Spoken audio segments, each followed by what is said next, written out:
Diabetes Connections is brought to you by Animas Corporation, providing insulin delivery products for people living with diabetes and part of the One Touch family. And by Dexcom. Take control of your diabetes with the world's first continuous glucose monitoring system that sends glucose readings directly to your compatible smart device. Live life on your own terms with Dexcom. Hey, it's Stacey. This podcast is not intended as medical advice. If you have those kinds of questions, please contact your healthcare provider.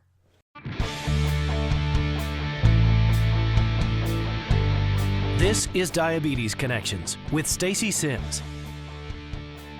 This week, running marathons with type 1 diabetes. It's been done, sure, but my guest is just 2 races away from completing a marathon in every state in America and Washington, D.C. Everybody's got a little crazy in them. It's just what you're crazy, and if my crazy is this, I think I can live with it. And I think everybody else can too. Ross Baker talks about what led him on this quest, how he manages type 1 when he runs, and what he's got planned for what should be his big finish later this year. Plus, an update on Jack and his insulin allergy. It all starts now on Diabetes Connections. Welcome to another week of the podcast. I'm Stacey Sims. So glad you could join me. If you are new to the show, we aim to educate and inspire about type 1 diabetes by sharing stories of connection from famous people in our community, authors and speakers and amazing athletes, also the technology companies and healthcare companies that we rely on, and also by talking to people who may not be running a marathon in every state in the union or, singing opera at the Met, but just trying to live day to day with type 1 diabetes. And I consider my family to be one of those ordinary families. My son was diagnosed right before he turned 2. That was 10 years ago. And boy, just a personal update for this week. We have been having the real people sick going around. Do you call it that? I've heard a lot of people say that in our community. When it's not diabetes, but it is something else. I don't know if you can hear in my voice. I think I got the crud that's going around. So Benny has been home from school for almost a week with a terrible cough and cold, and we've been to the doctor. It's just a virus, nothing more serious, thankfully, but that also means that it's just got to run its course. So, we're pushing fluid and checking for ketones, but he really hasn't had any, and he actually hasn't even been running that much higher than usual, and I think that's probably because I've been home with him every day. And if you have a preteen or a teenager, you know that, look, sometimes they forget to bolus or they don't check as often as they should. So I've been really taking the reins. And I've also been using a lot of temp basals, which really make it easier. If you use an insulin pump, you're probably familiar with that. If you're not, basically it's a way to very simply raise or lower the amount of background insulin that a person gets throughout the day. So if you're not pumping, this is your long-acting, right? Your Lantus, your Levemir, things like that. Kind of difficult to do a temp background for those since you're getting 1, maybe 2 injections a day with the long-acting if you split it up. But with an insulin pump, it's much easier to give a little bit more, and we have found that very, very helpful when Benny is not feeling that great. And he tends to run higher. Not everybody does when they're sick, but he does. And so, we're talking about 80% temp basal around the clock at least. And it's really been very helpful. But it's frustrating all the same. And I know he wants to get out of here. He's getting a little stir crazy, which is a good sign. I think he's getting better. I do want to share one funny story about temp basals. I think I told this way back in one of the first episodes of Diabetes Connections. But if you're thinking to yourself, how do I do the math, or what does that really mean? Definitely talk to your endo or your educator about what a temp basal is, how to use it, that sort of thing if you're using an insulin pump. I will tell you that way back when, this was in 2010. So we had been using an insulin pump for probably 3 years, just a little over 3 years, maybe at that point, maybe a little under 3 years. And I had not used a temp basal. I in my head, oh, I'm so embarrassed. In my head, I thought I had to do all the math. So if he was getting if his basal rate was 0.75, he was a tiny little kid at that time. So if his basal rate is 0.75 or 0.075, how am I going to divide that? How am I going to make that 80% more or 25% less? And how do I figure out how many hours? And what do I tell the pump? And of course, my educator, we were at a conference. We were at a Children with Diabetes conference that came here to Charlotte in 2010. It was one of their Focus on Technology conferences. And I asked her about it. And she reached across the table and took my hand. And I know she wanted to say, bless your heart to me. She said, Stacey, the pump will do the math for you. It's in the pump. Just tell it how much and for how long. So all you have to do is tell the pump 25% more, 25% less, for 4 hours, for 2 hours, for 10 hours, and it does all the math. I thought I had to do it all myself. So let my dumb mistake help you. If you're not sure, please ask your endo or your educator about how to set a temp basal. It's very helpful. And I tell that story because when you go for your pump training, especially if you have a toddler and you're only paying half attention and you get home and you're thinking, what did I learn? I think, and I tell everybody who gets an insulin pump, go ahead and learn what you learn.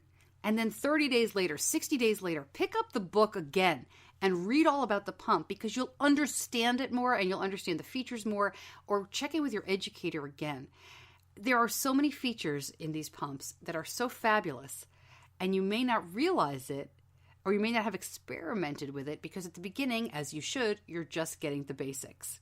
All right, off the soapbox. But I do want to tell you about Animas, our sponsor, because they have made such a big difference for us. And being able to do that temp basal makes such a huge difference when Benny is sick. And I was excited to see that with the new insulin delivery system, Animas and One Touch are coming together.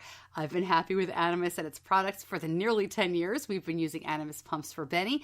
We also love the One Touch products that help us make managing his diabetes more simple. Putting these two brands together makes perfect sense to me. Now, One Touch has an even wider range of products available to help people confidently move forward in managing their diabetes. To find out more about Animas, part of the One Touch family, go to diabetes-connections.com and click on the Animas, part of the One Touch family logo. A few weeks ago, we talked here with Jacqueline Smith, and she is a mom in my area whose son, Jack, had developed an allergy seemingly to insulin after 7 years with type 1. Very rare allergy. They are still trying to figure out what's going on. And I wanted to at least try to bring you up to date about what's going on. There is a Facebook group that you can join if you'd like to get updates on this. I don't want to release anything from the family that's not there. You can go to diabetes-connections.com and I will link to the Facebook group so you can stay educated that way. And I want to also share something that a listener sent to me about that podcast episode. So unfortunately, the treatments that Jacqueline had told us about, Jack was going through some desensitization and some IVIG, which we went into in that other episode. Basically, some treatments, to try to get him past these allergies. They didn't work. They didn't seem to take. Now, there's more to come, but he had a terrible reaction to the IVIG, and they're hoping to continue with that, but they do have to try some other things first. So he had some what seemed to be pretty painful patch testing, which showed some allergies to things that were not in his insulin. And they've had another biopsy, and they're really trying to narrow it down. There is a dermatology meeting coming up on the 29th of March, so there may be some news after that. But in the meantime, he's just taking some allergy medicine and trying to get through this the best that he can. There are some GoFundMe. There's a lot of stuff like that, again, on the Facebook group if you're interested in learning more. And as I mentioned, this is a rare case, but it's not completely unique. And since that episode aired, I've heard from a couple of other people across the country, and some of these doctors are getting together. It's been fascinating to watch. I did get an email from one or two listeners, and they both asked to kind of keep this off the record, so I'm not going to read this word for word or share their names, but that the endocrinologists that they work with, that their kids work with or they see, had heard about the podcast, and they were looking into the issue more because a couple of these endos thought it either couldn't happen in this severity, or it was that their case was unique. So we're really hoping that these professionals can be connected and can work together more to try to find out what can be done for kids and adults, kids like Jack and adults with these allergies to pretty much all insulins. It is scary stuff. So I will keep you posted on that. And thank you to those of you who wrote in and for keeping the messages going out. I mean, the more people involved, who knows, somebody's going to find an answer for this one. So I'll let you know. That's one of the hardest things about doing this weekly podcast is I want to follow up on everybody that we talk to every week. But then we'd never get through any of these episodes. So I'll update as much as I can. And if you would like to hear from somebody we've talked to in the past, shoot me a message on Facebook or email me, Stacey at diabetes-connections.com. It's Stacey. And I'll try to, to continue to bring you up to date. And this year, I've already got some interviews on the calendar. We're going to be revisiting some of the people we talked to in 2015 who have ongoing projects and technology and research and things like that, because things are changing fast. All right, let me tell you a little bit more about Dexcom, one of our great sponsors. And when my son was younger, he was totally out there sharing about his diabetes. He didn't mind checking or dosing in class or during sports or anywhere. But like a lot of middle school kids, he is getting more private. And I was surprised to see how much the Dexcom is helping with that. Being able to discreetly check the display on his smart device or the Dexcom receiver is a lot less cumbersome than getting out all the gear to finger stick. The Dexcom G5 Mobile Continuous Glucose Monitoring System is the first FDA-approved device to let you make treatment decisions without pricking your finger. CGM-based treatment requires finger sticks for calibration, may result in hypoglycemia if calibration not performed or symptoms expectations do not match CGM readings. For more information, go to Dexcom.com. My guest this week is on a mission. Ross Baker wants to run a marathon in every state in the U.S. as well as D.C., and he is just 2 states away from meeting that incredible goal. And he is thinking this is the year he is going to meet it. Wow. Diagnosed with type 1 at the age of 19, he was at first told not to run at all, that it would be bad, it would be dangerous for somebody with type 1. He didn't listen.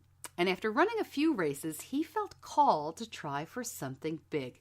This is a story that involves determination, faith, and some Bojangles sweet tea and fries. Really. Here's my interview with Ross Baker. Ross, thanks for joining me. I'm glad you could make time. I'm excited to talk to you today. Thank you. I'm looking forward to it too. Thank you, Stacey. I have so many questions about, the why would you do this? How do you do it? But let's start, if we could, with your diagnosis, because you were diagnosed as a young man, right? You were a teenager when you were diagnosed with type 1. Tell us about that. Yeah, I was actually in college as my freshman year, at the end of my freshman year at Carolina, UNC Chapel Hill. And I happened to notice, it was springtime, I just noticed I was really fatigued. I didn't have the typical energy that I normally had, and I thought, honestly, it was just being in college and living the college life more than anything. But I noticed I was going to the bathroom more than usual.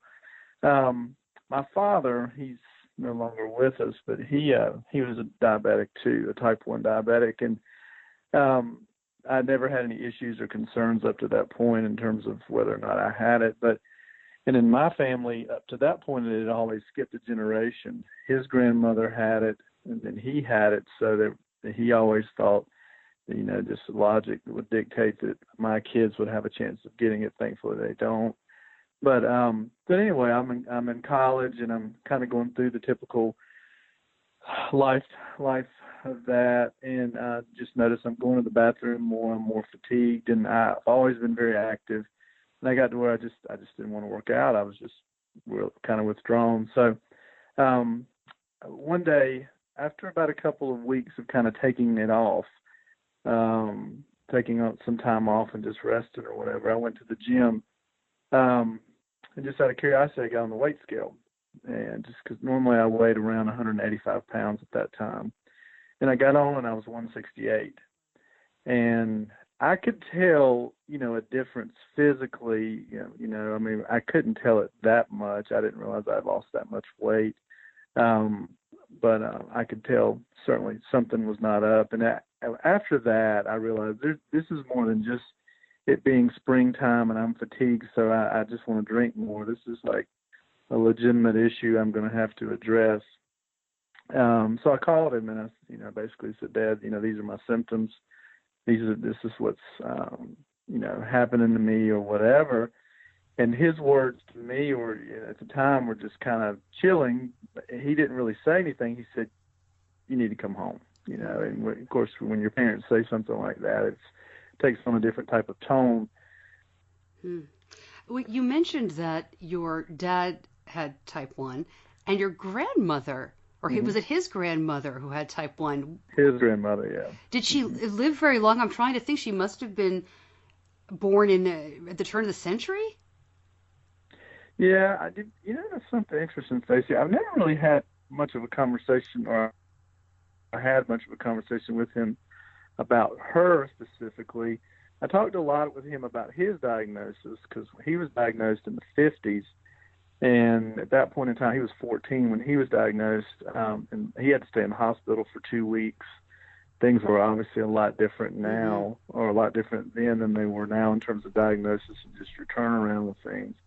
I didn't talk with him much about her, so I don't know a whole lot about her. I just knew that she had it because that was one of the things growing up. I watched him go through, the low blood sugars and watched, I was the one that had to go get the candy bar or the Coke or whatever. And I was, and so we talked about it some growing up because obviously curiosity, he's my dad, and trying to discern whether or not this was something I may have to deal with. And, he always told me that it had skipped a generation in our family.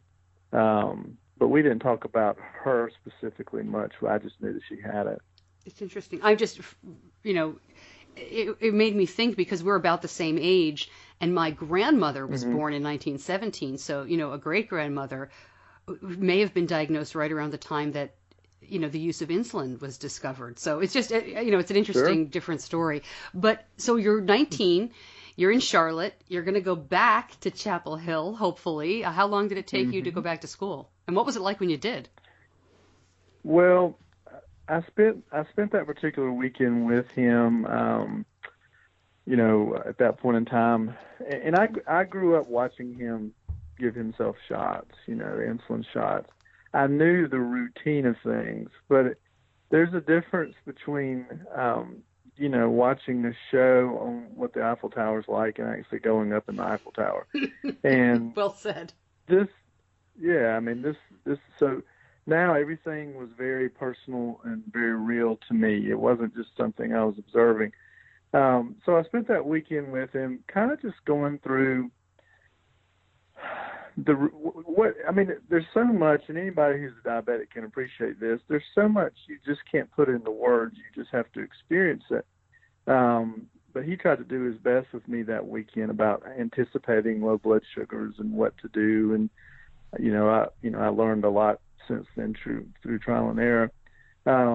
He came back a couple of days later and met with a doctor that I had on campus, just to kind of help the transition of that, because obviously, I'm in college and I have to go back to a life and deal with this in real time. But this is a thing that is really, for lack of a better term, going to transform my life in a lot of ways. So coming back to school, just, telling my roommates and my suite mates and my dorm, if you see me with syringes, I haven't developed a drug addiction. This is just, I have. It's just a different type. And understanding like certain things that we used to be able to just go do, like go play basketball at midnight. Now I've got to know about that 2 hours in advance. It can't just show up and do it type thing. But a lot of it was just kind of like walking, at least initially, it was kind of like walking in the dark, trying to discern where the minefields were going to be. Like, when was that low blood sugar going to hit, and what's it going to feel like for that first one? And, when do I need to eat, and how often do I check my blood sugar levels to see where they're at, and if they're at a certain number, what I can do. So there was just a lot of questions that really nobody could answer except my life experience, whatever I was going to sort of learn as I went. I'm curious, too, Were you already running when you were diagnosed? I mean, were you an athlete at that time? Because we're going to get to the marathons. Sure. In high school, I played football, I played baseball. I'd always played sports throughout my youth. When I got to college, I didn't try to walk on for any teams. I really just tried to devote myself to, scholastic pursuits, because at that point I knew I was, the NFL wasn't going to come calling, so I needed to kind of, look at things from an adult standpoint. I played some club sports when I was in school, but nothing particularly serious. I did stay active. At that point in time, I started to run some because I wanted to stay in shape, but it wasn't anything close to what I do now. I mean, it was like maybe 3 miles every couple of days or so, just something to break a good sweat. And that was one of the things I talked about with my dad, because he was not an active person. And everything I had been led to believe at that point in time was that once you found out you had diabetes, just certain things, the possibilities of certain things, that kind of went by the wayside, because you couldn't do it. I mean, you just couldn't do it. There's no way you can manage this. And it wasn't that he was a negative from that. It was just I'm his son. He wants the best of me. He doesn't for me. He didn't want me to be put in any kind of situation where I could potentially hurt myself or have sugar so low and have to go to the hospital and things like that. So he would caution against, well, you may not be able to do that like you used to, and that type of thing. And I'm a very stubborn person by nature, so I didn't really like those answers. And that's what kind of started a lot of what the journey that I've been on since that time. It wasn't intentional. It's just whenever, I would hear this, or the common prevailing wisdom at the time about certain things, I didn't like it. And I've always believed that you can't accomplish things. You obviously have to do it. You have to do it with the parameters you have in life. And for me, the main one is this, and trying to figure out what I could accomplish with the diabetes and see what was there. Kind of started this whole thing. Okay, but a lot of people say, I'm going to be stubborn, I'm going to show them that I can do whatever I want with type 1. Not everybody Right. is running as many marathons as you are doing. When did you run your first marathon, and what brought you to that point? As you said, you were running like 3 miles here or there, so this wasn't something that you were doing already. What happened? Sure. I had settled into being a normal middle-class person this was the late 90s. I got married in 98. And my wife and I, at the time, we'd settled down. I was working, she was working. We were building towards a family, things like that. And I had a friend of mine at church. His father ran marathons, and I was still working out, still staying in shape. But again, it wasn't anything. It certainly wasn't anything I was pursuing a goal with or a goal toward. But I got to talking to my friend's dad that one day, and he started planting seeds. Seeds I really didn't want to plant, but he kept planting them, and I kept putting dirt on them. And he planted more, but he just he was talking with me about it, and he said, you could do this, and I was like, well, I don't want to do this. He said, no, I mean, but you really could do this, and he didn't know it at the time, but I respond to challenges. That's just my nature. And not that I'm trying to prove everybody wrong or whatever else, but when somebody challenges me with something, I really do like to see if I can accomplish it. So he basically said, listen, we're going to run, this was in 2000. He said, we're going to run the New York Marathon. At the time, he would run it every year, and he had gotten in so many times to where he basically, when they did the lottery, he was an automatic to get in. But he said, put your name in the lottery. And he had said the same thing to me and my friend, his son. He said, you guys train and we'll all go. We'll make a trip out of it. We'll see New York. I had never been, so I was excited about that.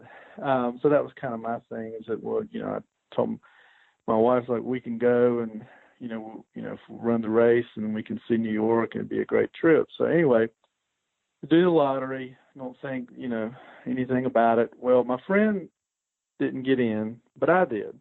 So his marathon pursuit shut down at that point, but his dad, obviously, and his name's Ron, he was already in. He was like, okay, you're in, so now you got to train for it. And I was like, well, how do I train for something like this? It's like, I go out and run around the block, and now you're asking me to run to a different zip code.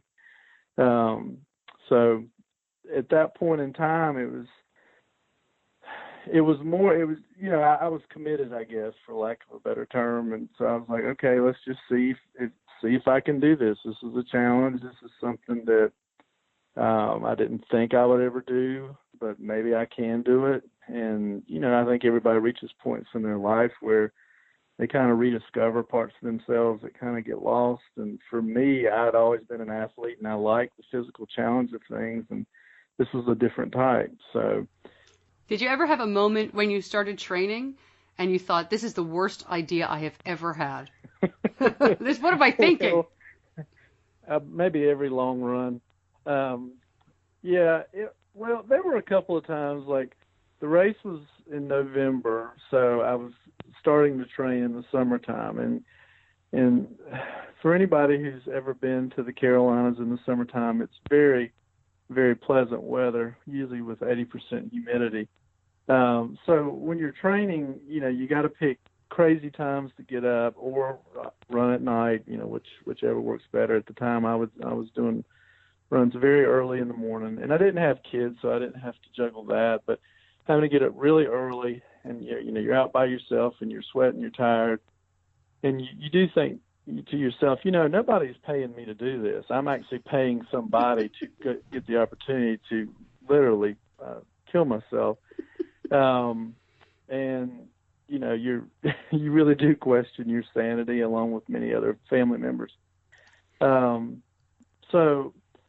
But I guess once I was sort of locked into the schedule of training for things, it was kind of like, well, this week I need to run 14 miles, and then in 2 weeks I got to run 16. And when am I going to put that in? And I had to build it around, work schedules and stuff like that. But so it's like, I think anything you do where you get so immersed in it to a point, you're not able to pull yourself back and say, this really is crazy, because you're so in it.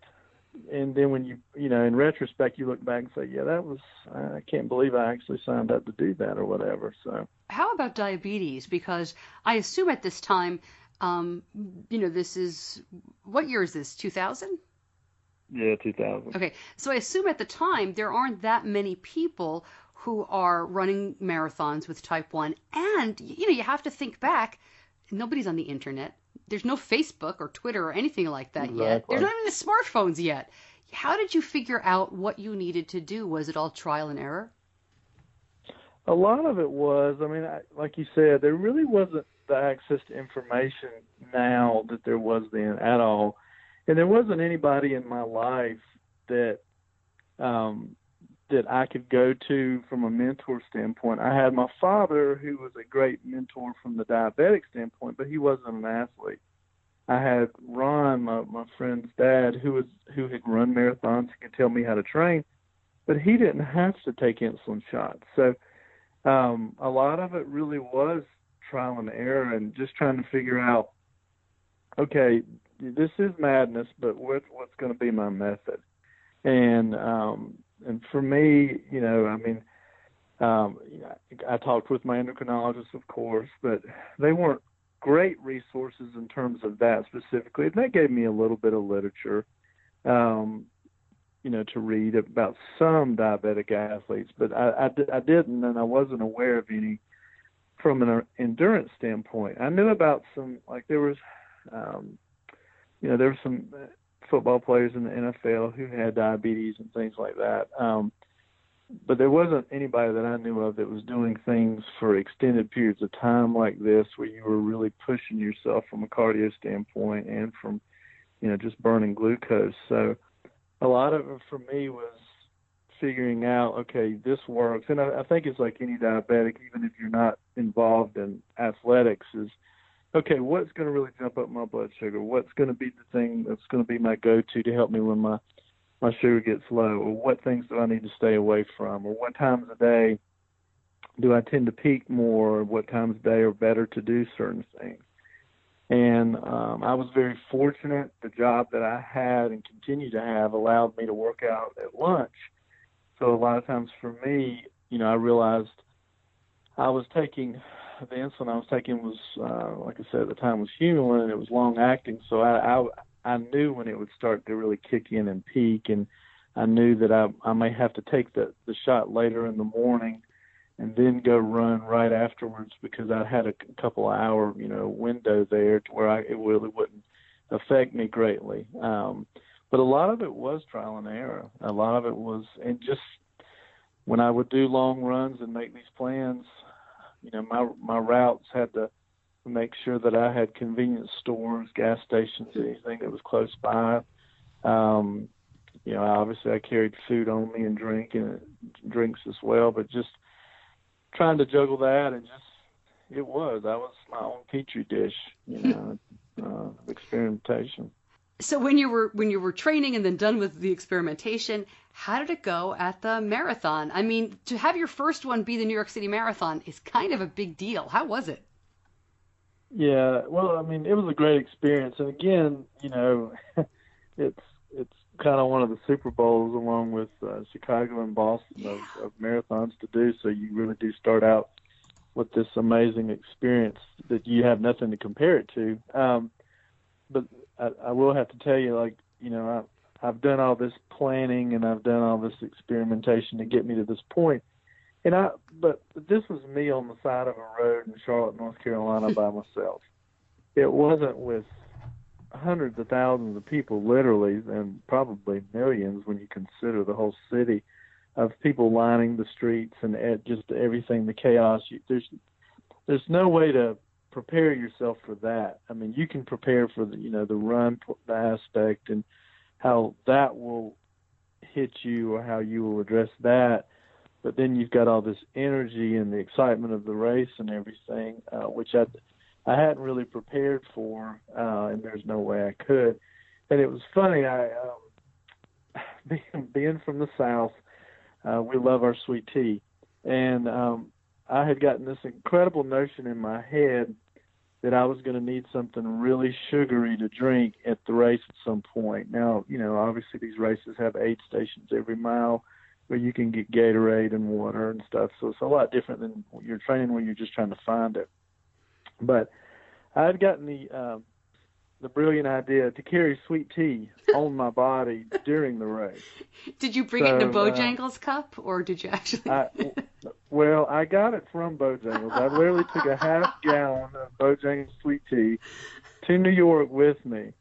And my wife at the time was like, "Are you sure this is going to work?" And I was like, "Well, yeah, I mean, it's Bojangles sweet tea. I think it'll be fine." So anyway, I get in the race.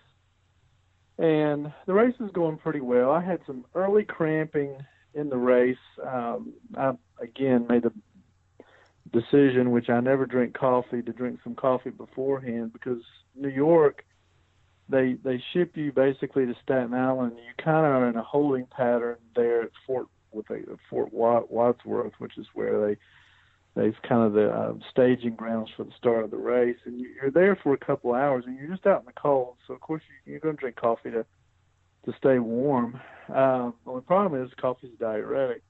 I wasn't used to drinking coffee, and didn't consider that in the process of everything. And early into the race, when my calves started to tighten a little bit, I was like, "This is odd, because this is only mile 8. I still have a while to go." That eventually worked itself out.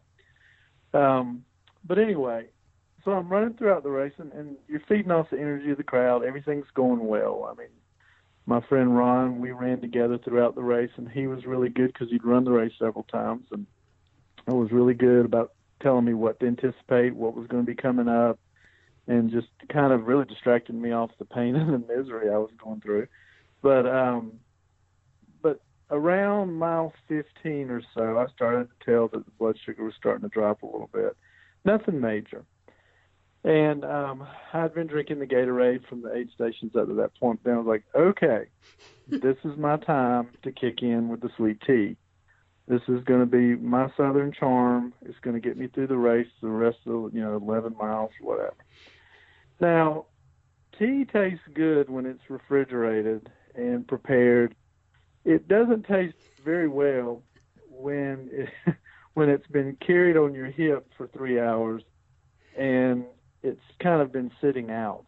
So when I went to get this refreshing delight to drink that was going to be the salve to all my wounds, it was like tasting, I don't know how to describe it, but it was not what I designed for it to be. So the tea experiment did not work.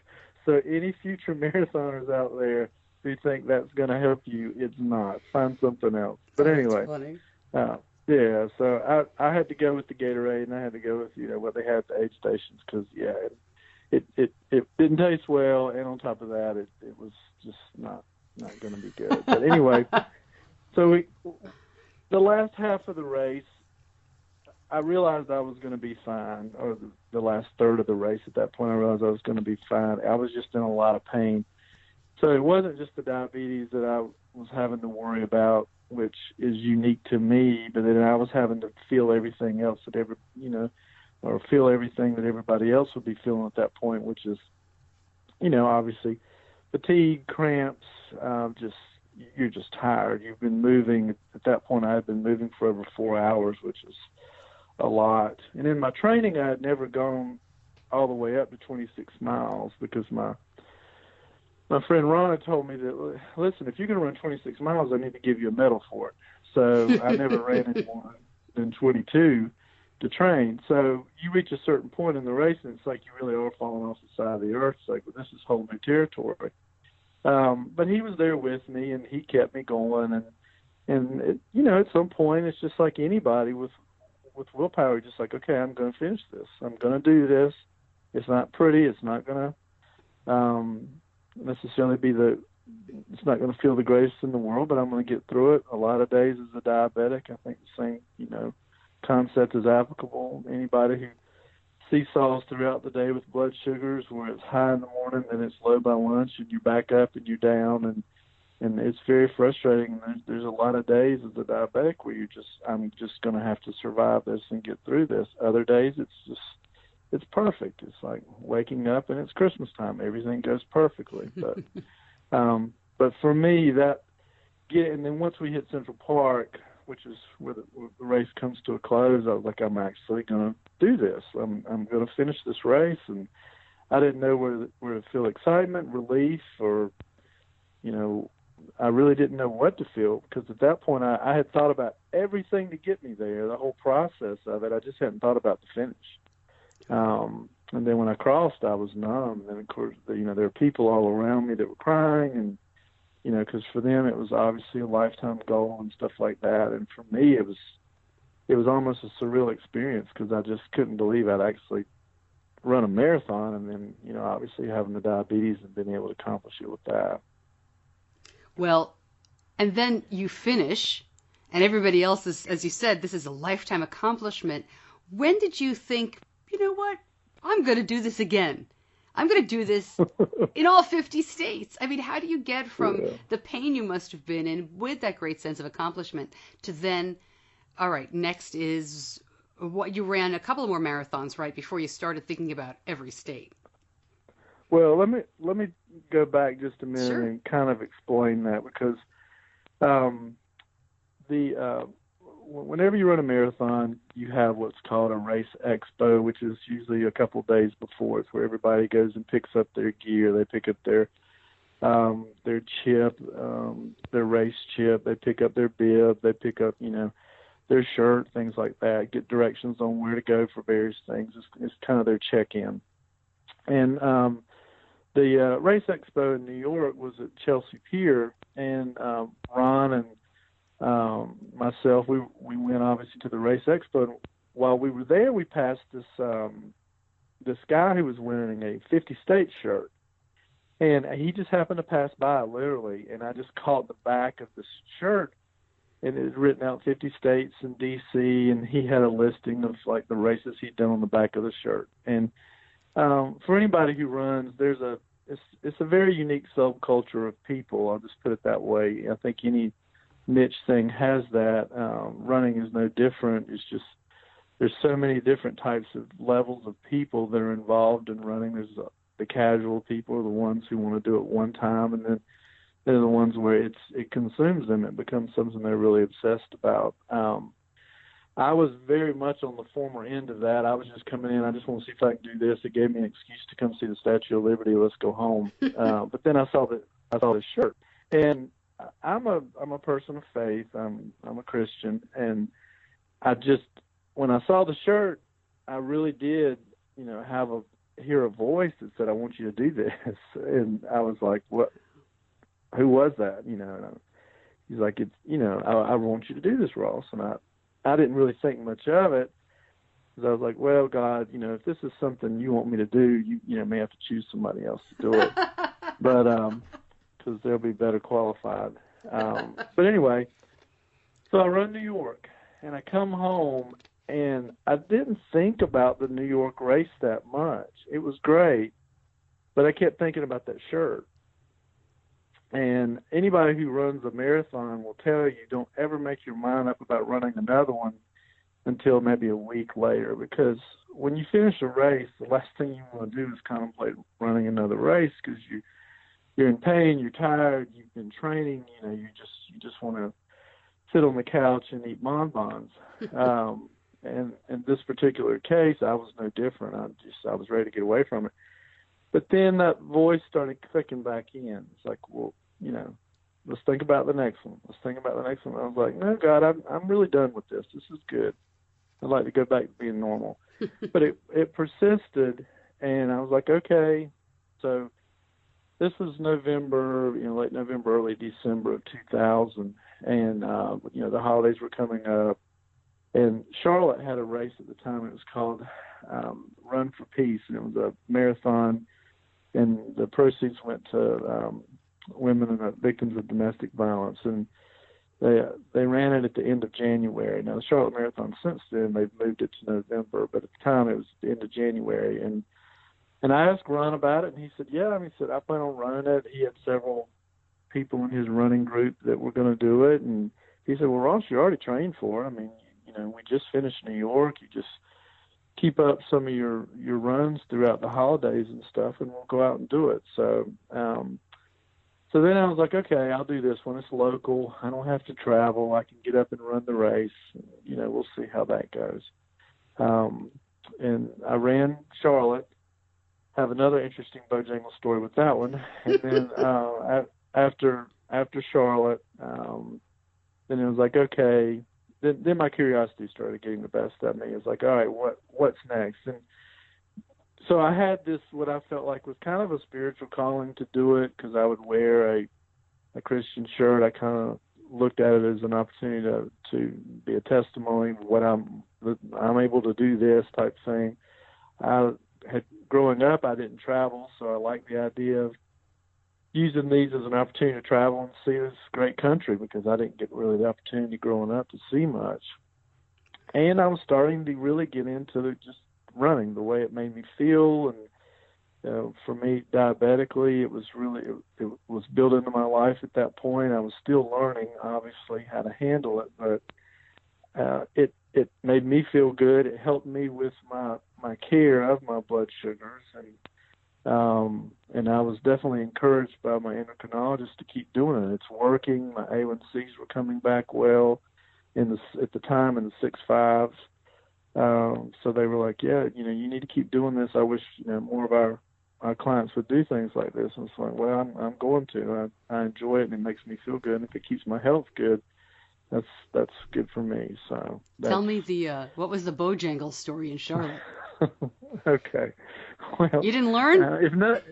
If nothing else after this, I will probably have a sponsorship deal with Bojangles, because they supplied me early on. No, what had happened, and I think, again, any diabetic can appreciate this too. So I go to run the race that morning, and this was in late January of 2001.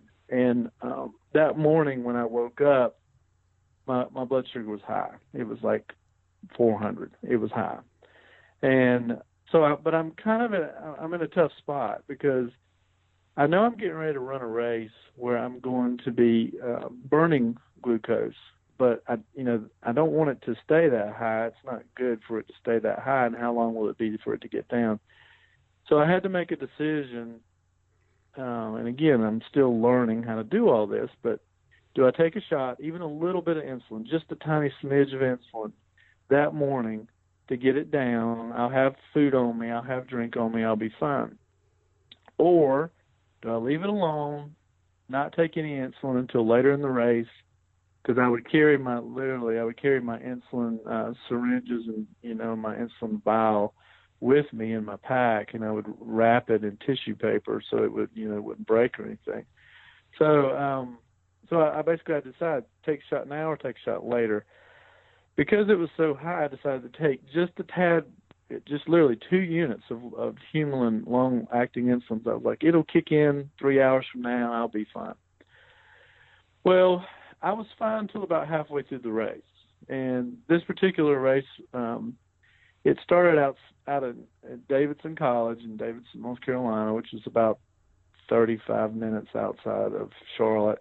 And we literally ran from there to Queens College, which is in downtown Charlotte.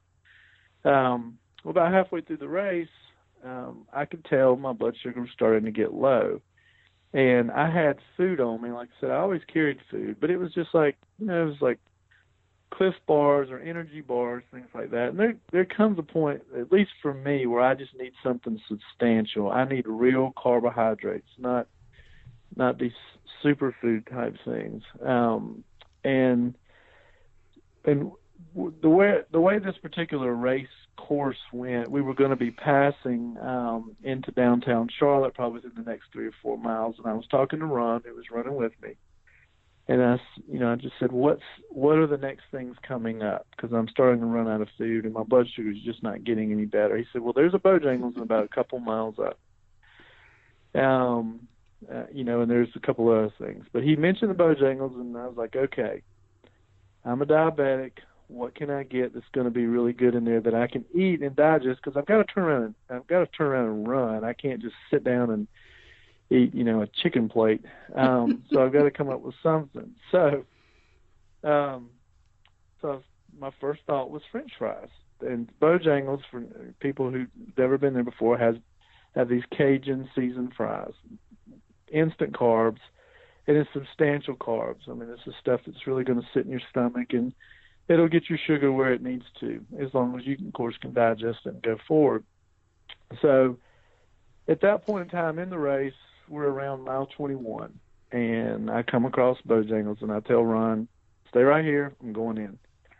So I go in, and if anybody can sort of picture this in their head, I'm dressed in all my race gear and got my bib on, my race bib and everything. I come off the course, walk into and go right into the line with everybody else. So you've got families in there, people that literally, because at this point in time, it's like 11:30 in the morning. People are getting lunch. It's a Saturday. Everybody's kind of sleepy, and they're just there to get their lunch. And here I am sitting there, and this particular Bojangles was at a part of town where I was clearly the minority. So I'm walking in there, and they're looking at me like, well, what's he doing in here? I was like, well, I'm just, getting some tea and some potato fries, and we'll go forward. So went through the line. I got my seasoned fries. I got my tea, walked outside, and I stood there and ate them while Ron took pictures so we could collect that memory. So, and I still have those pictures to this day. So I got those fries and that tea in my system, and it worked. I mean, it really did. It was exactly what I needed. It was enough to where it didn't bother me for the last 5 miles of the race, and I finished and had an interesting memory to attach to it. Yeah. Have you ever done that since? Have you ever gone off course in any of these marathons and ducked into like a Dunkin' Donuts or a McDonald's? You've done that since? Not to that extreme. A lot of convenience stores. as I've gone on with the races, I've gotten a little bit better about sort of like that. In retrospect, that particular day, I wouldn't have taken insulin, well, obviously, but because I knew I would be okay for that period of time. Now, nobody wants to keep your blood sugar at 400. I would never advise that. But, you're trying to weigh the risk and the cost of things when you're doing it. And I wanted to err on the side of doing the right thing, but I wasn't sure exactly what the right thing was going to be for me 4.5 hours later. And that was and I really think there was a lot of divine providence found at a chicken and biscuit place.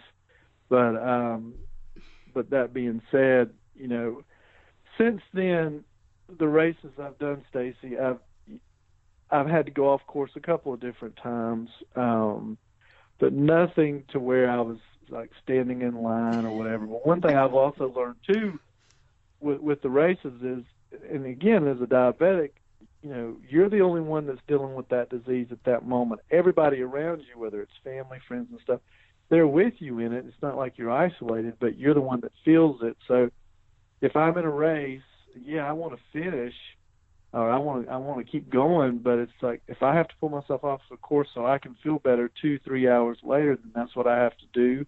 It goes against my natural inclination to do it. But the best thing I ever did that day was walk in there and get those fries, because it allowed me an hour and a half later not to have to go to the hospital because my blood sugar, had gotten. And now I can laugh about it and it's fun, but at the time it was a very serious thing. I mean, I needed to eat something, and it needed to be something real. And it was a good decision. I mean, it really was the right thing to do. So I've seen pictures of you running, and not the Bojangles picture, but you have now, it looks like you wear an OmniPod. Do you also wear a CGM or just the pump? Just the pump. I've never tried the CGM. I've looked into it just a little bit. I've followed people online talking about them. I hesitated with the pump forever until 2013. Yeah, it was about 4 years ago that I finally broke down and decided to get the pump because I just knew if it can manage it better. I was tired of being stubborn in that regard. I just felt like, and the strange thing is, unlike most people, shots never bothered me. Shots that doesn't bother me at all. The needles don't scare me. It's just part of what I have to do, and that was never anything that really aggravated me. That was just, to me, the cost of doing business. But it was more the management and being able to have control, like, being in the middle of church service and you have to walk out to take a shot, so people won't see you because you have a tendency as a diabetic to almost not be ashamed of it, but you don't want to advertise it because there's questions that people are going to ask you, and it has a look at times like you're doing something that maybe you shouldn't be doing. You're carrying around needles and drugs, and you're having to go into bathrooms and being very furtive about stuff because most people don't want to see you take shots, or they don't want to see you prick your finger and stuff like that. And so you tend to have that kind of mentality with stuff. And one of the things, once I got the OmniPod, was I knew if I needed to take a bolus of insulin, I didn't have to leave anywhere to go do it. I could literally just reach in with my PDM, dial up what I needed to dial up, and I could sit there and keep going on with my life. And it wasn't an imposition on me. It wasn't an imposition on anybody, whether I work with them or socially or anything like that. I have not tried the CGM though. I'm looking at this picture, and my son does not wear Omnipod. He wears the Animus, which is a tubed pump. Mm-hmm. But the picture I'm looking at, you've got the pod on your rib cage. Like, what? It looks like, isn't that hurt? Like, I mean, I know you don't have a lot of body fat, but why there? The reason why I chose there, and people have asked me that because a lot of people tend to wear it on their arms, which the one thing on their sides, the one thing I tried to think about was where am I going to be less apt to run into things, or where it's going to be hit or be an obstruction. And like one of the reasons why I didn't wear it on the side of my body, like around my hip or, just above, was I felt like, well, I could run into doors or I could run into people, passing people in the halls or and things like that. And I just didn't want it to constantly be agitated by something like that. I didn't think about the arm. I didn't like the idea of it hanging off my arm in general, even though it attaches really well.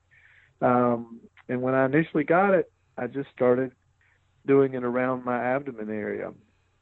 And I liked it there. It held well. I mean, I will say Insulet does a fantastic job with the adhesion with these things because they really do hold well, even in areas where you not really necessarily have a lot of body fat like that. And it was comfortable. It didn't bother me that much there. And once I got comfortable with it there, I didn't really think to try anywhere else. Now, that may not work for everybody. It's worked for me. I alternate, each side of my body with each pump I put on. But that was one of the main reasons. I just didn't want it constantly hit or aggravated by running into things or running around. Not that I'm that clumsy. It's just you never know what you're gonna hit until you hit it, and I didn't want pumps, being pulled off of me like that. So at the beginning of our conversation, you mentioned kind of the Super Bowls of marathons: Boston, Chicago, Sure. New York. What else stands out to you? Because you have 2 states left. Is that it? Correct. I have Alaska and Hawaii, which I anticipate, if everything goes well, I'll have those finished this year. So, Wow. Like anything stand out? I mean, I wonder what it's like to do a marathon in Nebraska or, Idaho. Okay. Idaho, ironically enough, I did one in Boise. Idaho is one of the most beautiful places on this earth. I mean, one of the things, and I talked about this earlier, is, I wanted to do these races, and I really felt like I had a calling to do them. But the personal, selfish part of it was, too, is I wanted to see this country. And it gave me an opportunity to go places, or it's given me an opportunity to go places that I would not go for any particular reason from a tourist standpoint. But the race propelled me there.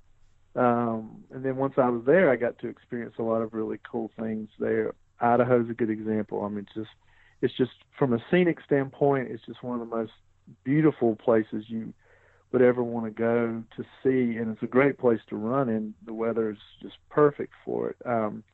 Ironically enough, a place like Detroit, which it tends to, I think, get a bad rap, and it certainly has had its issues economically over the past few years, but it has some amazing, the course itself is really interesting because you end up running into Canada and running back out of Canada.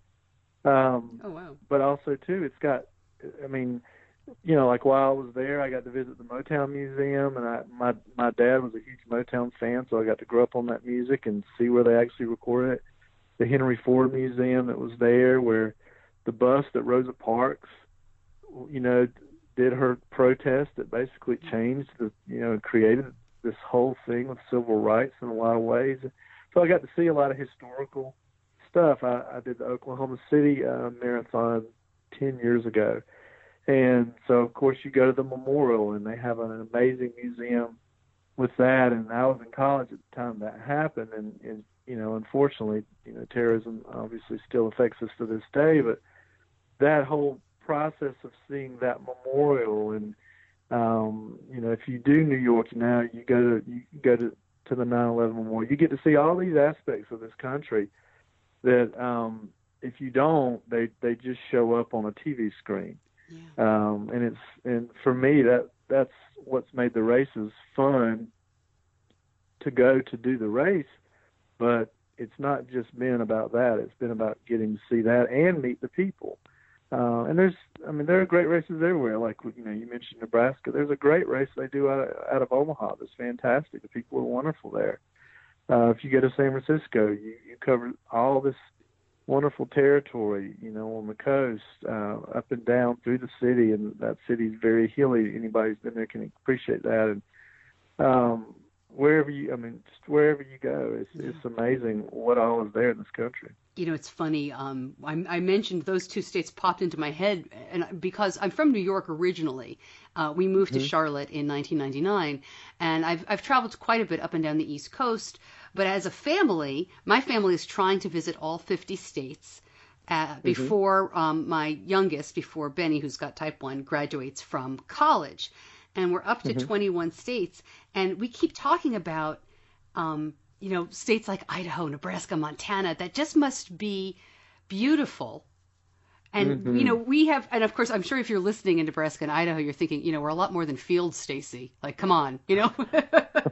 I know. But at the same time, that's my East Coast, you know, picture of the country. And you've done it. And, you know, you've seen 48 states and Washington, D.C. That's just so great. Now, when you say you're hoping to do Alaska and Hawaii before the end of 2017, right. Is it a question of, are they lotteries? Is it registration? At this point, do you just raise your hand and say, I only have 2 left. Come on. Well, since I started in 2000, I've tried to map out something that's been reasonable for me. Obviously, I'm not a professional athlete, so the costs are on mine, which is fine. It's my goal and my dream. So, but I've had to balance it, obviously, with work responsibilities, with being a parent, things like that, and financial costs. Initially, early on when I was running, you know, I was able to drive to a lot of the states and do the. But once you start flying, things get more expensive, and that's just the nature of the beast. But I've tried to keep it to 4 to 5 a year. A couple of times I've done more. Like initially I was able to do a lot because I could drive short drives to do races. And as time's gone on, it's been 3 a year, which is, you know, still good. But anyway, I'd reached to a point, and last year I finished the mountain states. I finished Montana and Wyoming, and then I had all 48 contiguous states left. I always said that Hawaii would be my last one because I really wanted that to be, you know, my celebration, so to speak. And for me, you know, I knew that, well, and I've known that really for the past couple of years. If everything mapped out, my health stayed intact, that this year would be the year that I would get those done. So a lot of it has been just financial planning. But I plan on doing the Mayor's Marathon in Anchorage June the 15th, I think it is. I'm going to take my 2 girls, my 2 daughters, with me for that. We're going to turn that into a family vacation of sorts. And they've never seen me run a marathon, so that part will be really cool. And then Hawaii is, I've already signed up for the Maui Marathon, which will be middle October. I'm not sure the exact date right offhand. But I've already bought the tickets and you know, made the travel plans with stuff like that because I knew those would be 2 big things this year, but I've kind of been anticipating it. So. What does your family think of all of this? I mean, they've got to encourage you, but at the same time, it's a lot of time, and you know, they're kids. It's not, when you look at your parents doing stuff, it's kind of like, oh, there goes Dad again. Do they have fun with it? Well, they do. I mean, I started running these races in 2000. My oldest daughter, Avery, was born in 2002. And she's in high school now. It's all she's ever known. And my youngest daughter, Harper, she'll be 8 in July, she's the same way. The one thing I've tried to do, and I've been very blessed, and I can't say this enough, is I have a job that allows me the opportunity to work out at lunch. And sometimes I have to fit runs in the morning. Sometimes I have to fit runs in at night. And I'm a night person anyway, so it has, especially in the summertime when I'm training for fall races, it's nothing for me to go out at 10:30 and 11 at night and run for a couple hours. I would not advise that or recommend that because most people aren't vampires. But for me, that sometimes I just don't have a choice because of the heat or whatever. But I've been fortunate to do long runs and try to be real strategic about it. Because I wanted to do everything I could not to take away from family time when I've had them. You know, the weekends are, you know, important, and I don't want to be off somewhere for 4 and 5 hours when I want to be with them because they're only children once. So, but they've been very supportive. My family as a whole been very supportive. That's one of the things I can say is that once I started doing this in 2000, I never had anybody tell me not to do it. And I'd be honest, I don't know that I would have listened, but it helped. I mean, it was just more about you need to take care of yourself, because they love me and they care about it, but they also trusted me enough. And as time has gone on, he knows what he's doing. Their confidence with that has grown as well. So, and it's kind of like this, Stacey. Everybody's got a little crazy in them. It's just what's your crazy, and if my crazy is this, I think I can live with it, and I think everybody else can too. So that's kind of where I fall on with that, and they've been very supportive. I love it. Do you mind if I ask what kind of job you have? Sure. I work in law enforcement, so my hours vary. I have a fairly consistent schedule, but it allows me flex time, just the way our schedules are built in to where I can, if I want to take a 2-hour lunch to work and submit leave for something like that, I'm able to do that. So that works out really well. Before I let you go, sure. you mentioned early on that you really felt called to do this. The gentleman with the 50 states. Yeah. Do you still feel called? Have you heard that voice again, or has it just stayed with you all this time? Yeah, I mean, for me, this is, it's been a spiritual journey as much as a physical journey. Again, I'm going to speak to my faith on this, and I've grown up as a Christian and tried to live my life that way to some decent amount of success. I mean, I've certainly had my share of failures, but one of the things that I firmly believe is that when God calls you to something, he makes things happen so that it will allow it to occur. And what I mean by that is I have no business doing this from a practical standpoint. I was not born a Kenyan. I was not born, unfortunately, with a pancreas that's continued to work very well. I've got life things that, just like anybody else, that would prohibit me from doing it, even things as practical as just financial stuff. He's always been able, because he is a good God, but he's always been able to give me the opportunity to do this. I can't tell you how many times I've had situations where I didn't think it was going to work. My first marathon that I flew to was in Austin, Texas, when this was like 2007. And Austin, of course, Texas is a warm place, and I was flying to do the marathon there. And, of course, they had an ice storm. So I show up late at night, and there's nothing to eat. I mean, I cannot find a place to eat because the city had closed down. It was an ice storm. So I get to my hotel, and I'm literally eating out of a vending machine. And I'm thinking to myself, all right, I got a pack of crackers and a Coke, literally. And I brought some food with me, but I couldn't make a grocery run. Not that time of night, not with those conditions. So I was like, all right, how am I even going to run this race tomorrow, God? I mean, I'm here. How am I going to be able to even do this? So the next morning I get up, because I'm there. I'm just see how well it can go or whatever. And find a gas station, go get a muffin, orange juice, and I proceed to run like my third best time ever.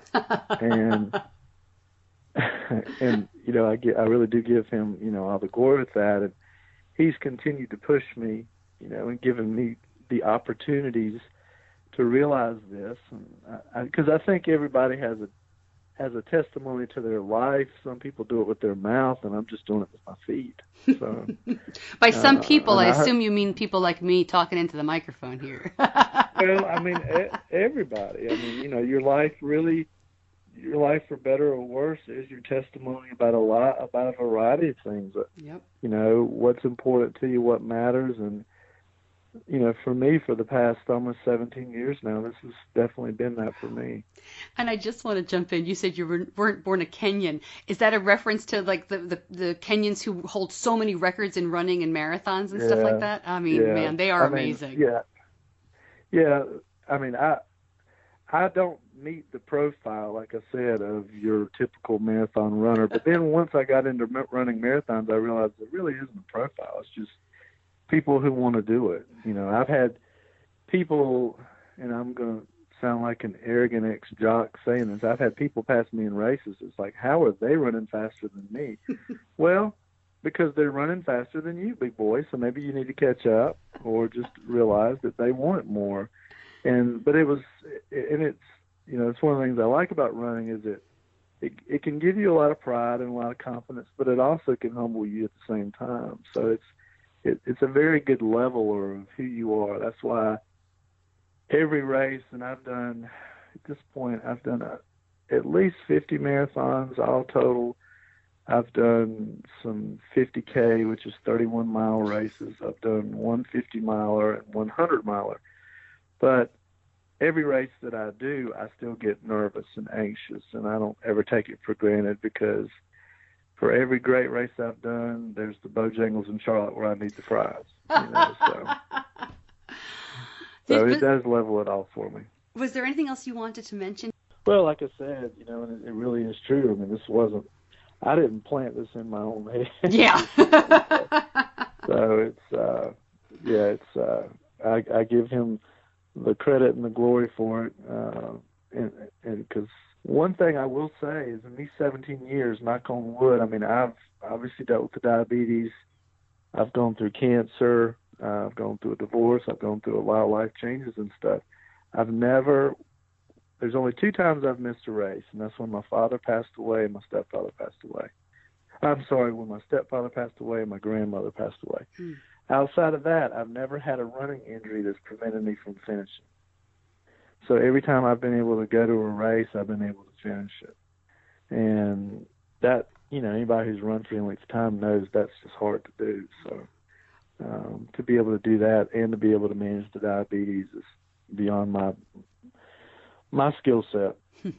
What, do you mind if I ask about your cancer? You fought cancer? Yeah. In 2009, I was diagnosed with thyroid cancer, this was right before my second daughter was born. But I went through surgery, had my parathyroid removed. I went through 1 round of what they call iodine radiation. It's not like where your hair falls out.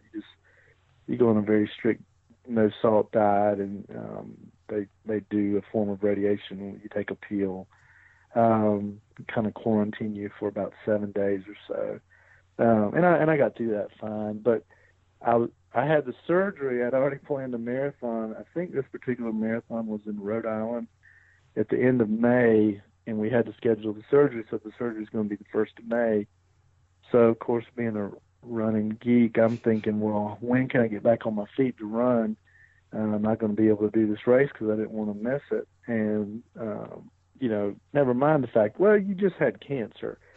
So maybe, but anyway, had the surgery. The recovery was great. I went through Carolina's medical. They did a wonderful job. And 3 weeks later, I ran my next race. So kept going. I'm in the process of writing basically a book about this journey, about the marathons and what I've gone through over the past 16 years, and hope to find a publisher for it once I get, completion after I finish Hawaii in the fall, and it will talk in more detail about a lot of the things I talked about today on this podcast, and just where I've been, because when you cover 17 years, a lot in your life changes. And, and seeing things now, I definitely see it a lot differently than what I did at 28 when I started. So, but it's nice to recount it. It's going back through some of these races. It's amazing what happened and what didn't happen. So I'm enjoying that. And after this finishes, hopefully in October, I'm looking for my next challenge. Wow. Well, keep us posted on what that might be. I can't imagine. Well, definitely. That's wonderful. Ross, thank you so much for talking to me today. I really appreciate it. Well, thank you. I've enjoyed it, Stacey. I appreciate it.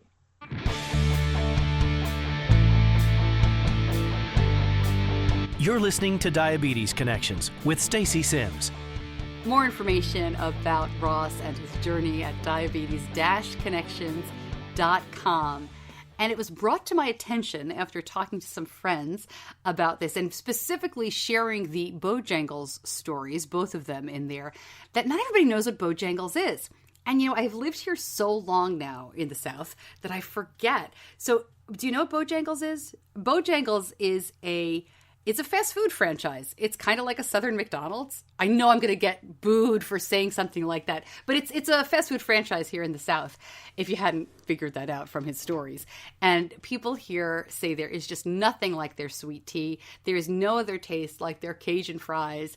And I have the picture of Ross chowing down on those fries, and I will be posting that on social media as this episode airs. So definitely go check that out. And I am hoping... I'm kidding around a little bit to him, but we're going to get him that Bojangles sponsorship. I mean, what a funny story. I love it. And it makes perfect sense. I mean, you want something heavy on your stomach, nothing like fast food, French fries. So I wish him well. Of course, we will be following Ross along as he completes Alaska and then Hawaii. What a finish. If you'd like more information about other things we talked about on the show today, like Jack's insulin allergy, I will link that up at diabetes-connections.com as well. If you're listening on a podcast app, do me a favor and hit subscribe if you haven't already. And that makes sure that you get the newest episodes delivered right to your phone or mobile device. And if you like the show, please tell somebody else about it, somebody who's touched by diabetes. Word of mouth is the best way to get this show out there. And man, you must be talking about it, because I don't like talking about numbers too much. So all I'll say is, wow, 2017, we have taken off like a rocket, and I am just so thrilled, because it means stories like the one from Ross are getting out there, and more information is going to people who might benefit from it. I know it was a long show today, but I really appreciate you sticking with it. Hope you enjoyed the show. I'm Stacey Sims. I'll see you back here next week.